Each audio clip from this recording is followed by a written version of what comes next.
আসসালামু আলাইকুম। এখন থেকে আপনি একটি হোয়াটসঅ্যাপে ৩ টি হোয়াটসঅ্যাপ ব্যবহার করতে পারবেন কোনো ধরনের থার্ড পার্টি অ্যাপ্লিকেশন ছাড়াই আপনার ফোনের মাধ্যমেই। তো চলুন আপনাদেরকে দেখিয়ে দিচ্ছি আপনি একটা হোয়াটসঅ্যাপের মাধ্যমে কিভাবে ৩ টি হোয়াটসঅ্যাপ ব্যবহার করবেন।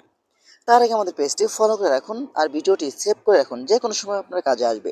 এই কাজটি করার জন্য ফার্স্ট অফ অল আপনি চলে আসবেন আপনার ফোনের হোয়াটসঅ্যাপে। আসার পর আপনি উপর থেকে থ্রি লাইন আইকনের উপরে ক্লিক করবেন। তারপর এখান থেকে সেটিংস অপশন উপরে ক্লিক করবেন। তারপর এখান থেকে অ্যাকাউন্ট অপশন উপরে ক্লিক করবেন। এখান থেকে অ্যাড অ্যাকাউন্ট এখানে ক্লিক করে এইখান থেকে কিন্তু আপনি আরেকটি অ্যাকাউন্ট যুক্ত করতে পারবেন। তাহলে কিন্তু আপনার ২ টা অ্যাকাউন্ট হয়ে গেল, তাই না? এখন আপনি চলে যাবেন আপনার ফোনের সেটিংসে। সেটিংসে চলে আসার পরে কিন্তু আপনি একটু নিচে আসবেন। নিচে আসার পরে কিন্তু এখানে একটি অপশন আপনারা পাবেন, সেটা হলো অ্যাডভান্স ফ্যাক্টর। এখানে আপনি ক্লিক করবেন। এখানে ক্লিক করার পরে কিন্তু একটু নিচে আসবেন। আসার পর দেখতে পাবেন এখানে ডুয়েল মেসেঞ্জার। এখানে ক্লিক করবেন।